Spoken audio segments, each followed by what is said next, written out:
Good morning. Happy Easter.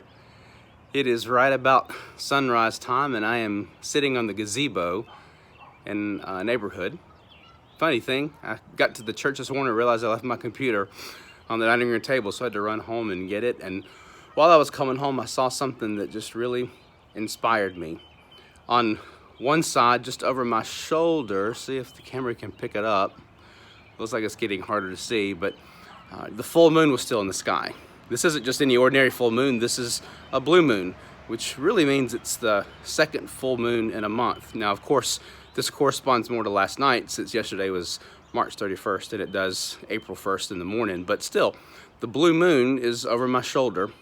And on the other side of the gazebo around the pond, we can see the sunrise. We can see the sun beginning to come up and illuminate the earth. Now, the scripture tells us that it was early on the first day, it was sunrise, after the horrible crucifixion of Jesus, when Mary and some others went to the tomb to care for the Lord's body. And when they got there, it wasn't there. So it was sunrise when that was seen and that was evident. And of course, Jesus met them there to proclaim the keeping of God's promise, and the promise that he made several times, that he would be betrayed, he would be killed, but on the third day he would rise again.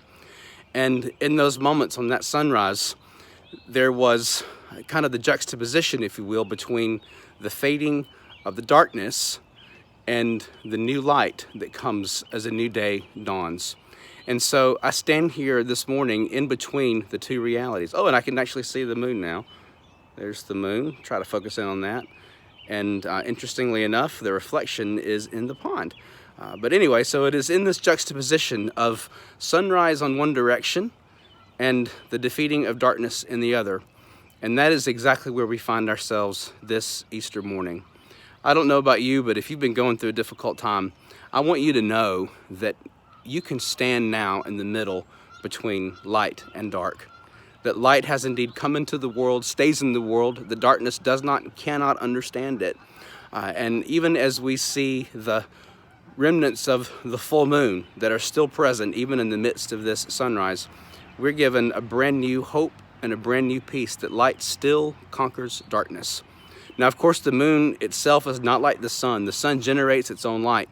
And the sun, of course, brings us the evidence that that light rises in the darkness. But the moon stands as a reminder, even though it doesn't create its own light, of the responsibility that those who believe in the light have to reflect that image, reflect that light, reflect that love to creation. And so this morning, as I am once again facing the sunlight and trying to bring, if you'll see in the water here, the reflection of the full moon, a message of hope and a reminder that light still conquers darkness. And that sometimes, even when we're called to stand between the light and the dark, there is hope, there is peace, because that light still rises, that light still shines, and it reflects upon the moon back into the dark world, even in a pretty remarkable, phenomenal way, like we see with a full moon, a blue moon, if you will. So this Easter morning, as the sun rises, I hope and pray that you will take an opportunity to reflect upon the idea that God's light is rising once again this morning, and that even though there still may be darkness, that the love of God, the light of God is being reflected back to creation, and that we have a responsibility, but really more of an opportunity to reflect that light for others. So happy Easter, happy Resurrection Day. May that light and love of Christ rise in your heart, in your mind, in your life today, so that that light may be reflected to all those who believe, all those who find themselves struggling in their belief, and all those who are walking in darkness themselves. So thanks, God bless, have a happy Easter, and may we all be willing to stand in the gap between darkness and light and help all people know of God's amazing love and incredible grace. God bless, and I hope to see you in worship at the well at 9:30 or 11 a.m. today.